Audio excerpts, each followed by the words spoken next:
আসসালামু আলাইকুম। জি, ওয়ালাইকুম আসসালাম। এটা জিমের নাম্বার না? না, কোন জায়গায় ফোন করছেন? Bogura. Sorry, wrong number. 5 minute পর সে আবার ফোন করে।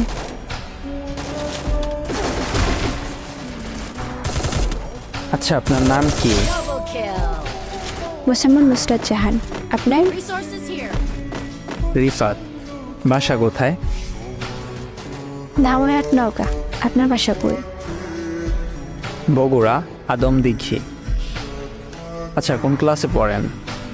ক্লাস 7। ও আচ্ছা, তাইলে তো পিচ্ছি। আপনি কি করেন?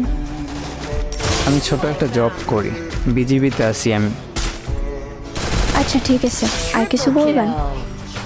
বিরক্ত হচ্ছ? আর শোনো, তুমি আমার অনেক ছোট, তাই তুমি করে বললাম। আর তোমার ভয়েসটা অনেক মিষ্টি। আচ্ছা ঠিক আছে ভাইয়া, ভালো থাকেন। ভাইয়া? আমি ফোনটা কেটে দিই, তারপর সে আর ফোন করেনি। কিছুদিন পর সে আবার ফোন দিয়েছিল, তখন আম্মু ফোন ধরেছিল, সে ভয় পেয়ে কেটে দেয়। তারপর সে ওই দিন প্রায় 12টা 10 বাজে আবার ফোন দেয়, তখন আমি রিসিভ করি।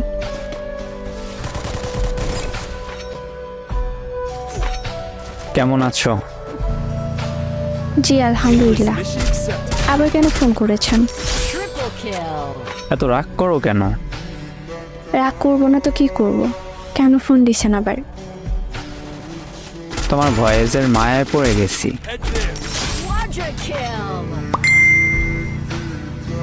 তোমার ভয়েসটা এত মায়াবী, না জানি তুমি কতটা মায়াবী।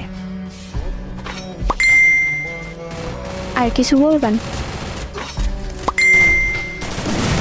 শোনো না,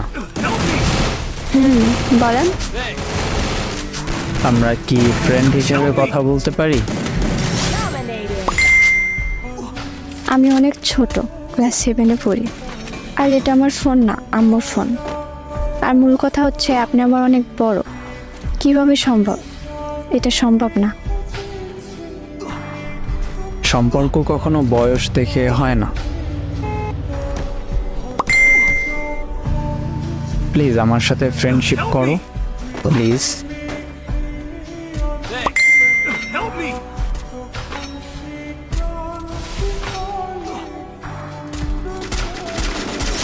আমি কি করতাম?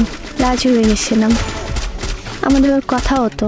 তারপর সে একদিন আমাকে বলল, তুমি একটা ফেসবুক আইডি খোলো। আমি আমার চাচুর থেকে খুলে নিলাম। তারপর আমাদের অনেক কথা হতো। সে আমার অনেক কেয়ার করতো, একটু আঘাত পাইলেই কান্না করতো। এমনকি আমার আম্মুর সঙ্গেও ও কথা বলেছিল যে আন্টি, আমি আর নুসরাত সম্পর্কে জড়িয়ে গেছি, প্লিজ নুসরাতকে অন্য কোথাও বিয়ে দিয়েন না। এভাবেই চলে যায় অনেক সময়। আম্মু তেমন কিছু বলতো না, কারণ আম্মু জানতো তার মেয়ে পড়াশুনো, খেলাধুলা, নাচ গান সব দিক দিয়ে ভালো। তারপর হঠাৎ একদিন সে বাসার ছুটিতে এসে সে তার মামুর বাসায় বেড়াইতে যায়। তারপর একটা মেয়ের পিক দিয়ে আমাকে বলে,